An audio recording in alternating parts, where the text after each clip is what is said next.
Today, let's talk about a sweet little villain, white sugar. Personally, I'm not a fan of refined sugars, but it's not just because of how it affects my physical health, which it does. Like, I notice the effects really quite blatantly, but it's also because of how it affects my sort of mental well-being. Sounds weird? Well, hear me out in this video because I actually think that it makes a lot of sense. So if you're dealing with any of the issues that I personally find are made worse by refined sugar, like skin health, hormonal imbalances, energy and appetite issues, and oh man, those cravings, you know what I'm talking about, then maybe like my own personal experience of diets low or high in refined sugars will apply to you too. Let's see.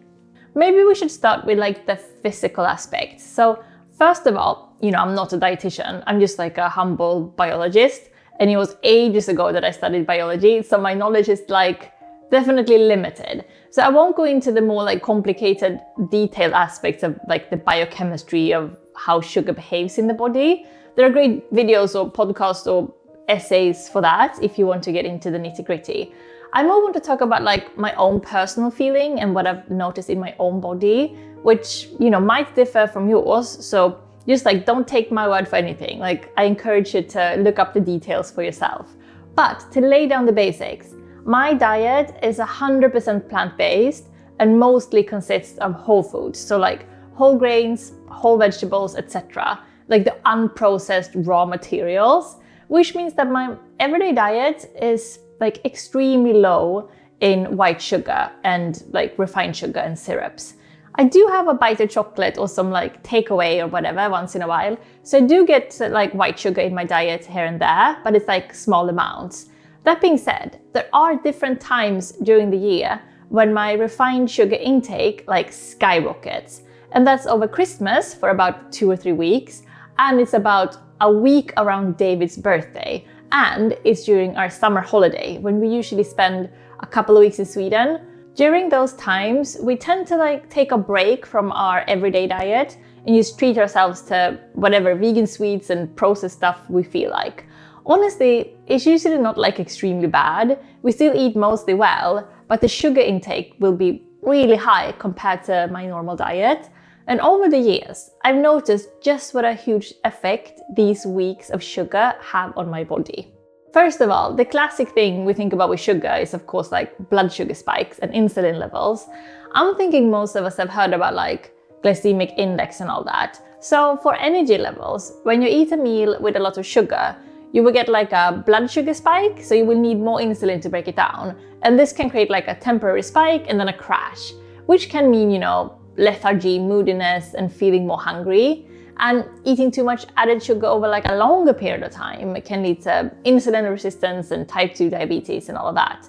And short term, basically processed sugar and carbs will make you jojo more than with whole grains.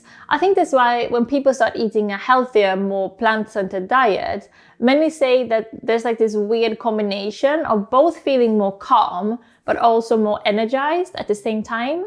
I think it might be because of this, the less jojoing of spiking and crashing, and more of a calmer feeling of energy and feeling more satisfied and even in your appetite than on a more over-processed, unhealthy diet.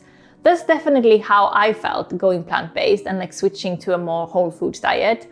Calmer and more even in my temperament throughout the day, but also much more lighter and energized, so less sluggish. I want to say a big thank you to Mytrix for sponsoring this video. Mytrix was founded in 2017 in Japan and is committed to providing innovative wellness and beauty solutions. And I'm very happy to introduce you to something special, the Mytrix Revive Mini XS2. This portable massage gun is packed with innovative features and a sleek, lightweight design, making it a perfect little companion for my everyday wellness routine. I've actually never used one of these fellas before, but turns out I love it. It helps soften me up after a long day in front of the computer and after my workouts, which can both really do a number on my neck and shoulders. Let's talk about portability. The Mytrix Revive Mini XS2 is incredibly compact. It weighs just 145 grams, which turns out is less than even my phone. It's a perfect size for packing in a bag and taking with me anywhere I go. Okay, here's how it works. This massage gun gives you deep muscle relaxation through 6 intensity levels and a high torque motor, perfect for everything from gently recovery to deep tissue massage. It's great for soothing sore muscles, improving circulation, and relieving tension after a long day sitting still or an intense workout. And best of all, it uses a whisper quiet motor, so you can use it anywhere without disturbing those around you, or in front of the TV without distracting David right there next to me. It's also USB-C rechargeable, and the battery lasts up to 10 hours on a single charge, making it convenient for on-the-go use. But let's not forget the aesthetics here. The Revive Mini XS2 comes in a chic, minimalist design that perfectly matches my home. The one I have is in a crisp white because I love a touch of elegance in my self-care routine. So maybe consider getting your very own Matrix Revive Mini XS2. I highly recommend it, and my newly chilled out and relaxed neck does too. Honestly, it feels so good, such a luxury every night. Click the link in my description to learn more, and once again, a huge thanks to Matrix for sponsoring me this week. Now let's get back to the video. Of course, the other side of this eating more processed sugars is that if you get your carbs from white sugar and processed grains and fruits, you will not only get more of the badness, you will also get less of the goodness. So looking at whole grains and whole fruits, for example, they are so packed with fiber and vitamins and minerals and phytochemicals that if you only eat the sugared marmalade or drink the fruit juice or eat the white bread, you lose most of the good stuff about the original whole plant. Fiber, for example, is so detrimental to your gut health and keeping your gut microbiota happy. And also, some phytochemicals bind to fibers, so if you lose the fiber, you will also lose these nutrients. Maybe I should say, for those of you who don't know, phytochemicals are basically chemical compounds that are produced by plants to fend off bacteria and fungi and viruses and other animals as well. So it's chemicals that help protect plants from anyone that means them harm. So it goes without saying that many of these chemicals are great for us humans too and protects us from a variety of things. A rule of thumb is that whole grains, nuts and legumes, plus fruits and vegetables, especially with bright colors, are great sources of different phytochemicals. So, as you can hear, my everyday whole foods vegan diet, great. On the other hand, my Christmas diet with white bread, sweet chocolate, saffron buns, vegan processed cheeses and sausages, not so great. Moving on to something I talked a bit about in my skin health video, inflammation. So basically, a diet rich in refined sugar may often result in inflammation. This is something that I noticed so extremely clearly after my summer holiday and my Christmas break. It's like a shock to my body, all of a sudden eating much more refined sugars. For me, it affects my skin, getting red, itchy, puffy, spotty. But inflammation also messes with your digestion, immune system. You can get more achy and pains in your body. You can get lethargy and fatigue. It can mess up your sleep. And if your body is in chronic inflammation, it's quite easy to see that constantly being in the state of a body that feels sort of stressed and under attack is not a good thing. Actually, there are physicians who say that chronic inflammation is the biggest marker for longevity and overall well-being. So yes, it can basically kill you. Sorry to be the bearer of bad news. Heart disease, diabetes, even Alzheimer's, chronic inflammation is not to mess with. And refined sugar is one of the reasons for inflammation, just like smoking or stress or the other usual suspects. I gain a lot of water weight after one of these periods of higher sugar intake. My digestion also becomes weirder. And yes, another extremely noticeable effect is my energy levels and appetite. It's looking at my whole body, from my face to my brain to my stomach, I just feel, wrong. Then after a week or two back to my normal diet, I'm fine again. So skin clear, digestion, sleep, energy levels, all that water retention, gone. Final physical effect that I feel acutely is my hormones going a bit mad. Essentially, everything that changes hormonally in the course of a cycle just changes 100 times more after a period of high sugar intake for me. Period cramps and swollen breasts and moodiness and tiredness and swollen stomach, increased PMS appetite, all of those things just go through the roof if I have been eating more refined sugars every day for at least a week or more. If I just have a lot of sugar one day in a month, nothing happens. But if it's more than a week, because of like a holiday or something, it takes not only just one cycle, but 2 whole cycles for me to reset. So basically I have to get like my period once, then go through a whole cycle of eating healthily, then get my period again, and after that I'm reset. So it takes between 1 to 2 months for my breasts to like go back to normal size and my period cramps to go back to normal, which for me, like my period cramps or just like my period symptoms overall are so light. And I think that this is more or less completely down to diet for me, because when I was younger and ate less healthily, my period symptoms would be so much worse. Maybe it changes over age too, I don't know, but I do know that like going on a Christmas saffron bun spree for 2 weeks, all those nasty PMS and period problems come right back.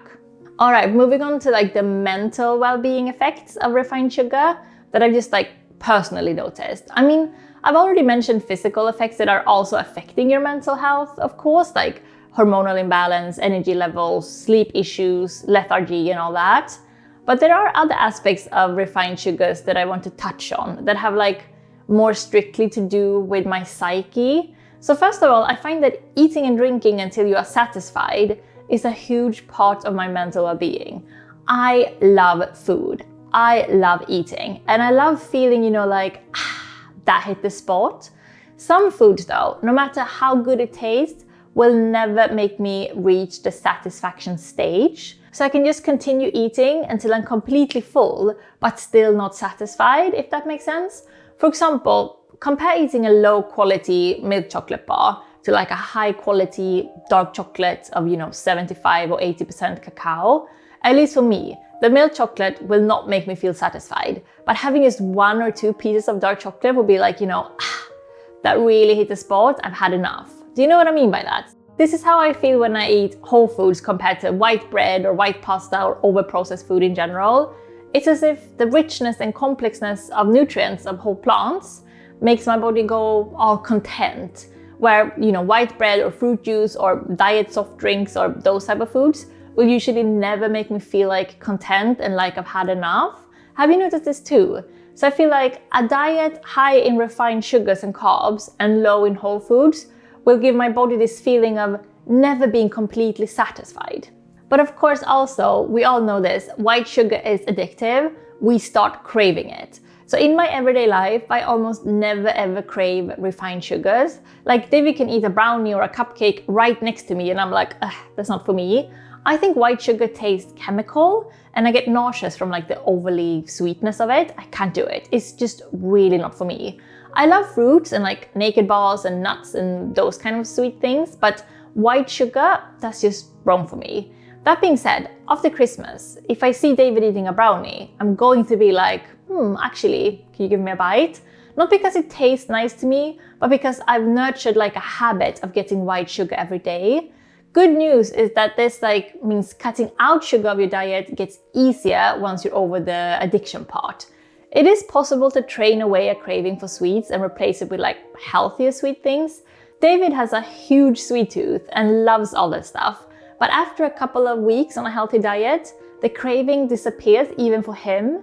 And he's like 100% happy to switch out the chocolate for like dates and nuts and apples. Another maybe weird mental effect of a diet high in refined sugar is that I find that it like ruins the flavor of everything else. And I mean this in 2 different ways. First of all, refined sugar is potent as flavoring, like it drowns out more subtle tastes. I find it quite hard to go to restaurants because of this, because so many restaurants will add refined sugar to the cooking, and that means that I can't actually taste my vegetables. All I feel is sweet. No sour, no bitter, no umami and all that. Second of all, our brains get trained to like this flavor. So if you are a bit of a sugar addict, chances are that you will find fruits and berries to be quite sour, where I find fruits to be often almost rudely sweet and will always go for the fruits and berries that lean more towards sour, like green apples, blackcurrant, passion fruit, unripe peaches, and grapefruit, over like sweet stuff like mango, pineapple, and clementines. And it's the same like with going from a diet high in processed food to a whole foods one. It's like the bitter, sour, umami flavors are all sorts of suddenly there right in your face instead of just the overpowering flavor of sugar and salt. So granted, it takes a little getting used to, but once you do, it's such a more satisfying way to eat. Food tastes better and fresher and more complex and natural, instead of being that like instant gratification of salty sweet fat that like doesn't leave you afterwards feeling content and pleased. Does anyone else recognize this? I hope it's not too flum sounding. Like, I'm not trying to be, you know, hippity dippity wheatgrass shots type of vegan over here, but I'm just like wanting to talk about this because the satisfaction aspect and the complex flavor aspect and what it has done to my overall like everyday just well-being after like eating more unhealthy food, which is like instant gratification, but afterwards makes you feel like a bit nauseated and like, oh, I probably shouldn't have done that. I'm not saying that my diet is perfect or like very highly regulated.